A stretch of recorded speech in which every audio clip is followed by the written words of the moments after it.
Yes, welcome everyone here to the Smash Sports Show right here on Smash FM, here on the 10th year of the station. But let's turn our attention now to American football / Gridiron. And, of course, it is not long now to the Gridiron Victoria, season coming up, which is being played in August, September, which are just in time because, of course, that means that's the NFL season as well, starting just about the same time as well. Of course, for the local side of things, of course, the Croydon Rangers be hoping to snatch another, bowl trophy in their cabinet down at Springfield Park. And, of course, we've got the president of the Rangers to tell us a bit about it. His name is James. Thanks, James, for joining us. No, thanks a lot for having me, Will. It's a real pleasure. Difficult year it's been so far for a lot of Melburnians, but obviously the season hasn't started just yet. But I'm assuming that you're sort of doing some trials or recruiting before the upcoming season, knowing that last season it was a complete washout. Yeah, so we're in our pre-season at the moment. As I said, last 2020, like a lot of sports, we lost our season completely. At the bottom line, we just ran out of time with lockdowns. So we're in the middle of our pre-season right now. We aim the men's season will kick off first weekend in September, which is the 4th of September. And then the junior competitions and the women competitions will be about 2 weeks later, just because there's less teams in those comps, so there's not as many games. So yeah, that's where we're at now. We're in a bit of a rigorous preseason. We've got for the men's team, we've got training back tomorrow night, which is really exciting. We had our under 16s, under 19s, and the women's team down on the park tonight. All things are getting ready, trying to get prepped for the season to start, get the bodies ready, trying to fight off lockdowns. And yeah, we're super excited. I think everyone just is really wanting a season and really looking forward to it. Now, you mentioned obviously the juniors and the women's have already started their pre-season tonight down there at Springfield Park in Croydon. Obviously the men's starting tomorrow. Logistically, after the lockdown and obviously the restrictions have been eased as of earlier this morning, how have you tried to, I guess, communicate to the members and try to get people onto the field for training for pre-season, especially how quick it was, considering obviously training's already started as of tonight? Yeah, well, I think the key is, and with lockdowns and that, it's something we're getting better at, is trying to keep engagement up during the lockdowns. And that's where, programs like Zoom and that have been so important. So, we've been training for roughly, I'd say 6 to 8 weeks now. And, the lockdown happens. So we take our training sessions to Zoom meetings and just try and keep people engaged. Is it the same as being on the field, doing the technique, practicing properly? No, it's not. But we can run through our schemes, our playbook, install plays and have them ready. So then when we get back on the track, guys and girls are basically ready to go, have an understanding of what we're trying to do, and we can get in there and try and speed up the install process. That's kind of been the biggest key as a club. What we've tried to do is keeping up, so it's not like they feel like we have 3 weeks off and then, you're just back into training. We want it to feel like you've kind of been training the whole way through lockdown. And said during lockdown, people are screaming for stuff to do and screaming for engagement. So that's what we try and do as a club, and something we feel we've done really well, where, I said I was down at the under 16s and 19s women's training tonight, and they've got, I think about 60 under 19s and 16s and about 30 women running around on the track the first night back. So I think we find if you keep that engagement up during the breaks, once training's allowed to come back, people just come running. They're just so ready to get back into it. Now, you mentioned about that. I guess when did you knew that you were going to get back on the field straight away after the restrictions eased? How quick was that transition from when the announcement was made yesterday to like straight away doing it like on the first day? Well, I think that the key is that even when the lockdown got extended, and that was the last Monday, we were telling everyone, hey, lockdown's going to end. We're ready to train Wednesday, Thursday night. You know what I mean? And if you're kind of prepared that it's going to happen and then it doesn't, it's a lot easier to be like, well, your restrictions are keep going, guys. Let's jump on Zoom anyway and keep doing our Zoom trainings. But you just kind of, and you always get a bit of a sniff if it's going to be extended or not. It always gets released a couple of days early or a few hours early. And it's a matter of having, a good organization. So we've got Facebook groups for all our teams. So it's a matter of really the coaches just getting in and going, hey, lockdown's just ended. we're back on the track tomorrow night. And our thing is that if you keep preparing that you're going to be back, you keep thinking lockdown's going to end, I'm back at training on Tuesday, then you shouldn't have excuses like, oh, I can't, I've got my kids, that sort of stuff. If you just keep preparing that you're going to be back, if it gets extended, whatever, everyone's going to stay home anyway. But if it doesn't, then you're kind of ready to go. And we just keep kind of setting that tone with our playing group that when we're in a lockdown, keep yourself ready, keep yourself training, do whatever you can at home, whatever you can do, jump in the Zooms, keep engaged, and assume we're going to get back into it any minute and be prepared for that. And then we find that we get really good numbers coming out of a lockdown. Now, of course, the last time anyone got to play in competition-wise in regards to the season was 2019, which seems to be a long time ago now. How's the morale like around the Mighty Rangers in regards to hopefully getting back on the field and trying to go for another Vic Bowl? Well, so I'm a player and a coach as well. So I'm, do a few things around the club, and I can tell you that everyone is just desperate to get back out there and play.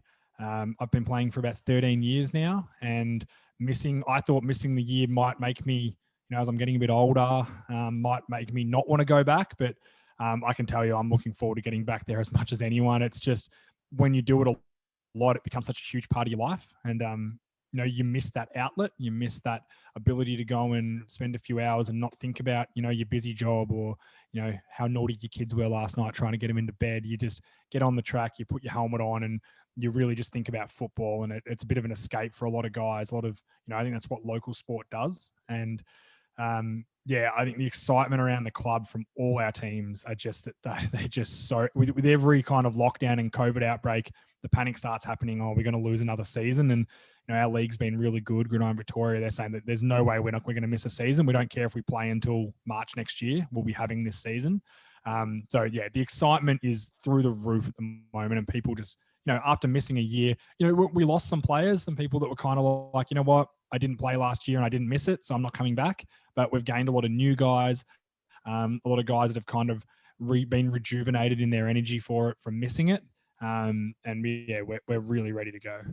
Winning the Vic Bowl, and of course Croydon has a very rich history in doing that. As well as hosting the Vic Bowl in the last couple of seasons as well. I guess what for everyone out there who don't understand, and obviously in regards to the sport, and obviously I've just mentioned the Vic Bowl so many times already just then. For everyone out there who have no idea the sport, what does that mean when we mention like the Vic Bowl or the actual sport? So the Vic Bowl is, I guess, what a lot of Australians would call a grand final. Obviously, in the NFL, you've got the Super Bowl. So the Vic Bowl was kind of ripped off of that. And you find that a lot of American football finals are called bowls. They're called bowl games because you win a cup or a bowl. That's kind of what it is. I said it's our goal. We are one of the founding clubs in our league. We've been around since 1984 when the league started. So we have a rich history. I said I've only missed playing in the finals once in my entire career. I've played in 5 Vic Bowls. Unfortunately, I've only won one, and which sucks. But playing in them is really cool too. And every year our goal for all 4 of our teams is to win a Vic Bowl. And I can tell you, as a president and our committee and our club as a whole, this year we have a really simple goal: is to win all 4. And we feel like we have the pieces for our under 16s, under 19s, women's and men's team to all compete and win a Vic Bowl, which, as you can imagine, puts a pretty exciting atmosphere around the club. We feel like we've got the pieces. We've got some great coaching. We've got a new head coach this year for our men's team. His name's John Layton, who has experience coaching in Europe for a long time. He coached in the NFL Europe, which was a sublet league of the NFL. He coached there for a season and won a bowl over there with the Amsterdam Admirals.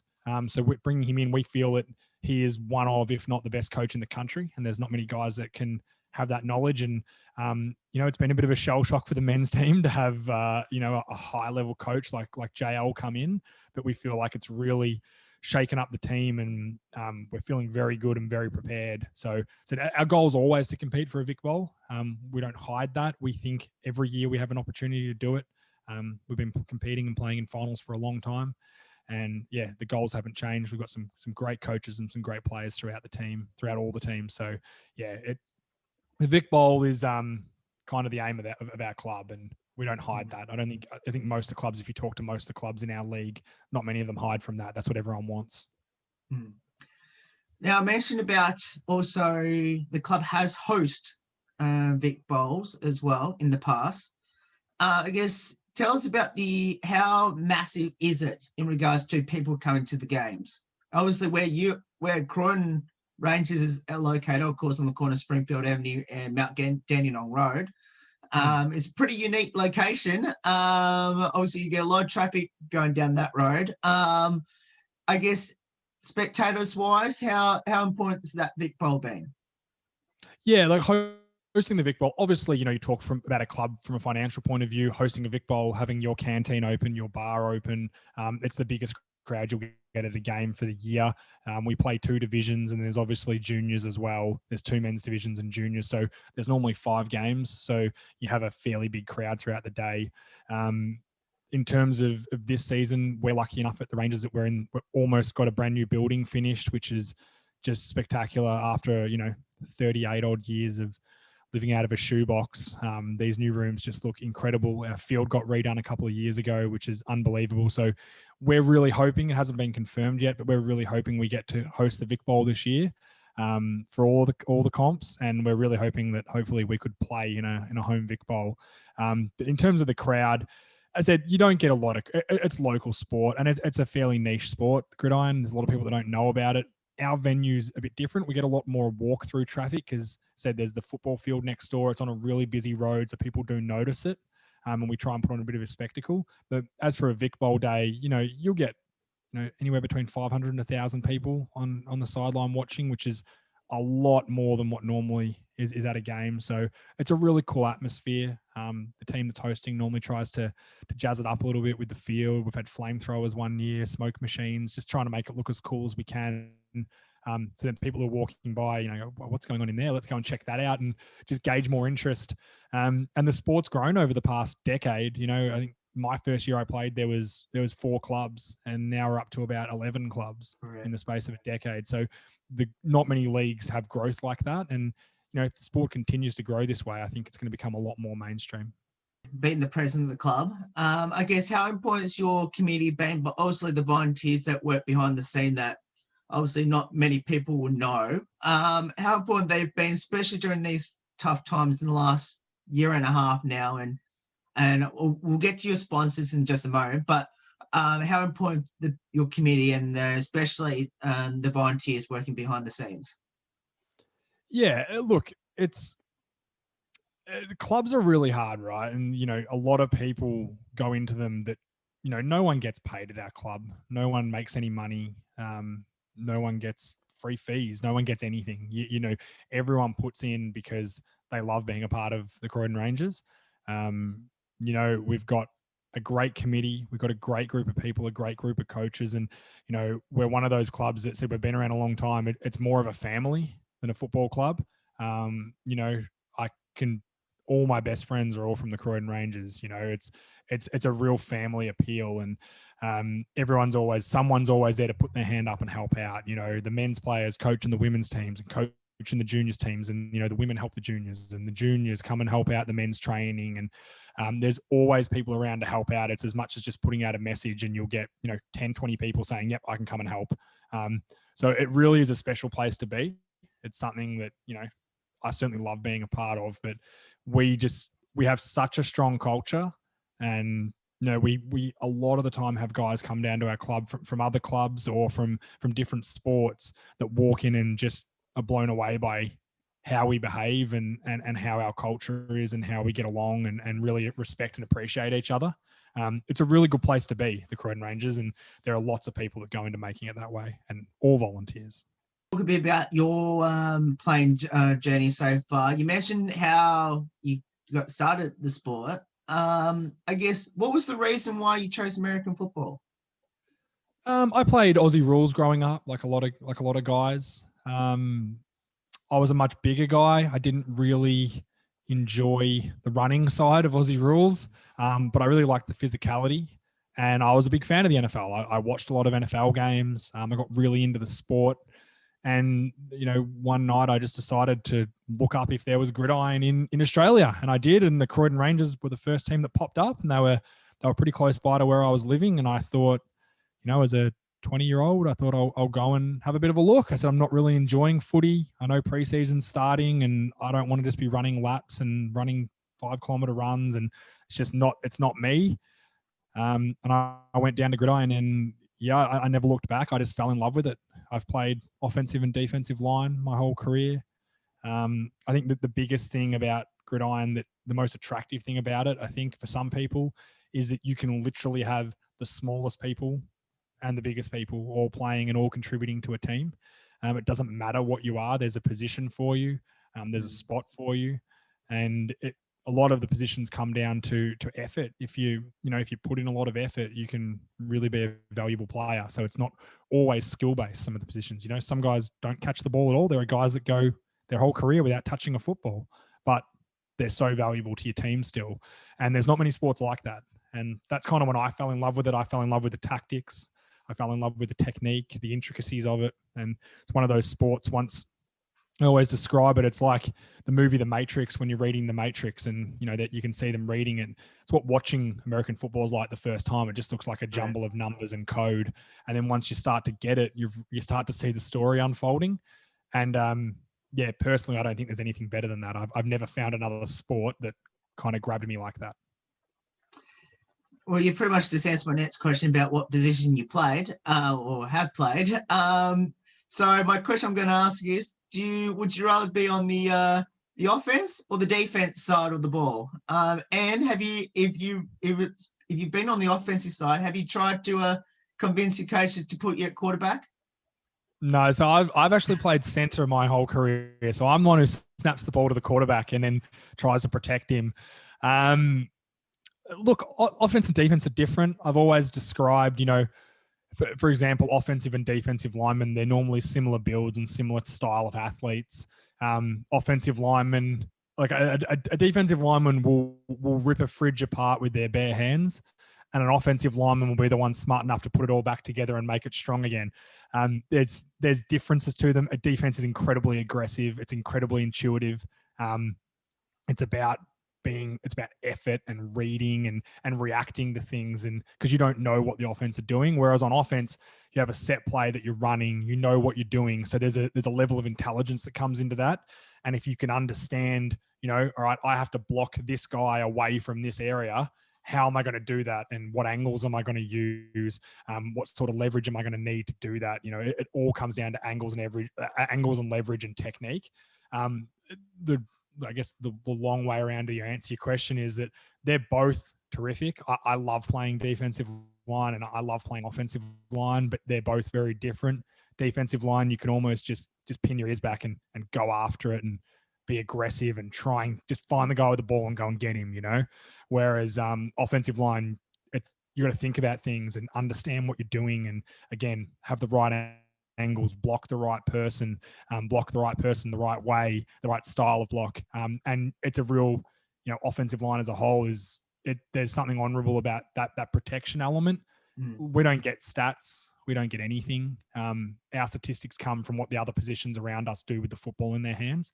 So some guys don't like that. Some guys play offensive line and think this is stupid. I don't get any praise. All I ever do is when I stuff up, I get told I stuffed up. But when I do something good, no one even notices. And that's kind of the mantra of an offensive lineman. You're not going to be noticed, and that's fine. And for someone like me, I loved that. I just love watching other guys succeed and enjoying those moments and knowing that, in yourself, I made a good block on that play. And that's what you need to do. It's kind of a rewarding feeling once you start to learn how to, to reward yourself. So yeah, Dan's question, I don't like either side of the ball more. I think I've played offensive line for a long, long time. But defensive line's really fun. It's all great. It's all physical. It's all fast, and it all takes a bit of brain as well. And you mentioned that you won one Vic Bowl out of the numerous bowl games that you've played. Tell us about that particular year's Vic Bowl that you won.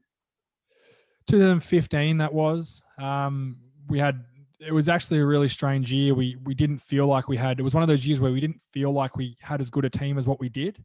and we're traveling along reasonably well. As I said, there's only really 5 clubs that can like legitimately compete for the Vic Bowl every year, or back then in particular. There's new clubs coming through now that are getting quite strong, that are getting better. But at that time, there was a lot of newer clubs that were kind of still working it all out.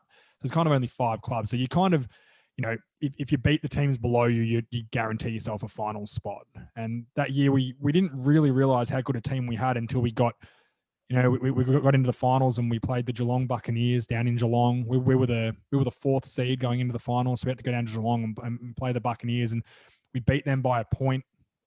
And then the Western Crusaders and the Monash Warriors. The Monash Warriors, who have dominated the league for the past 2 decades, they've won about 8 Vic Bowls, and then the Western Crusaders, who have won the last 3 in a row.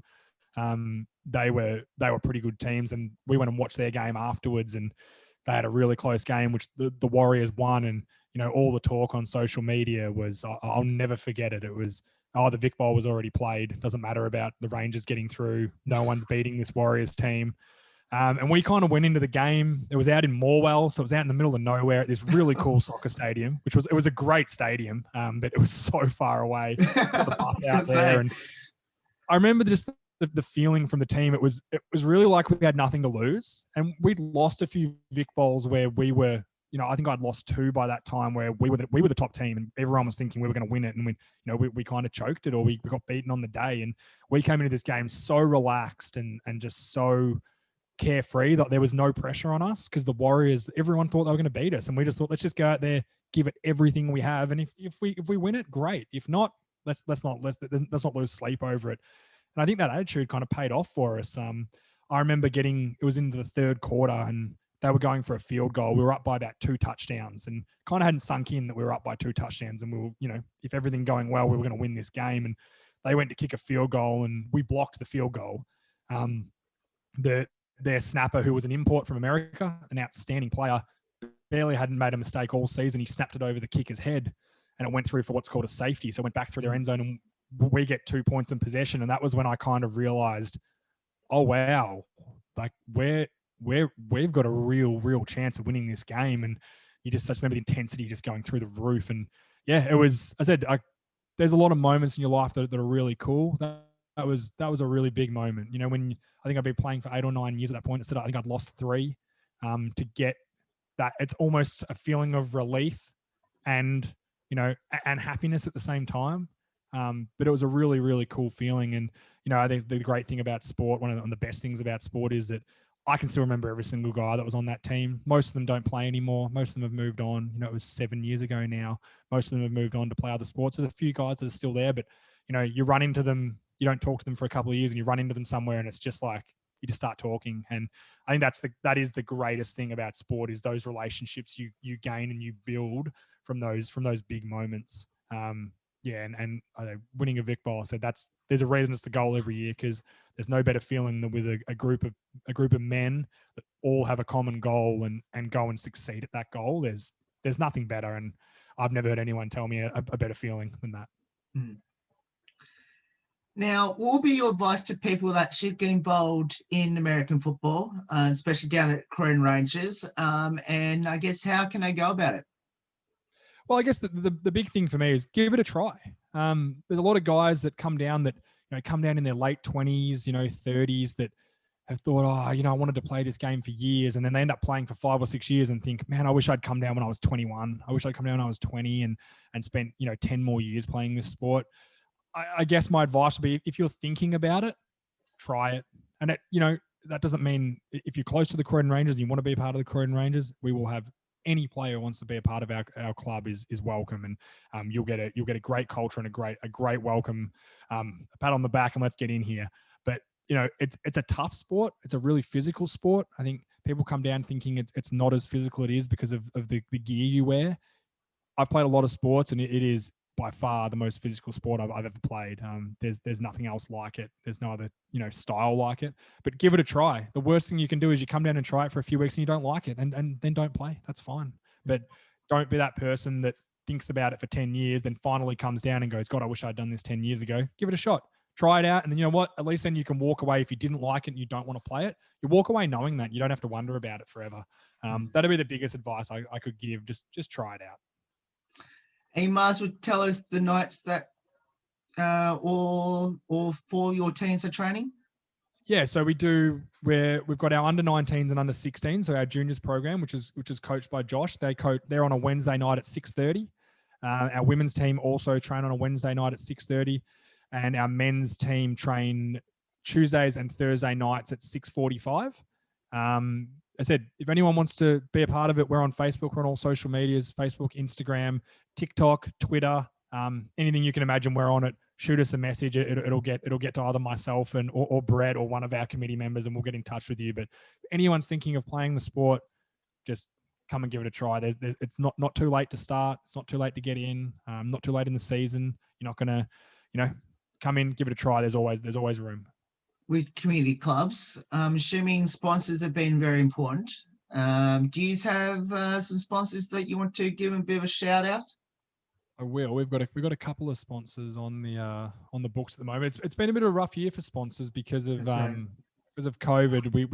We lost a few, unfortunately, which sucked. One of our sponsors is called SSDL. They're the major sponsor for the women's team. So they're involved there. They're an IT solutions company that have got on board. So we're very grateful for them. We have Game Plan for Life, which is a personal training sports program, which is run by our head coach, who does all forms of sport, not just American football. He does a personal training, athletics, soccer, football, anything he names it. That's Game Plan for Life. And I think that's it for now. We've got a few that we're trying to get off the ground. As I said, it's been a really tough year for businesses. So we had a couple of sponsors that were in and then kind of had to pull out. But now that things are starting to go the right way, we hope we can get them back on board. Obviously, the new club rooms are a big part of that.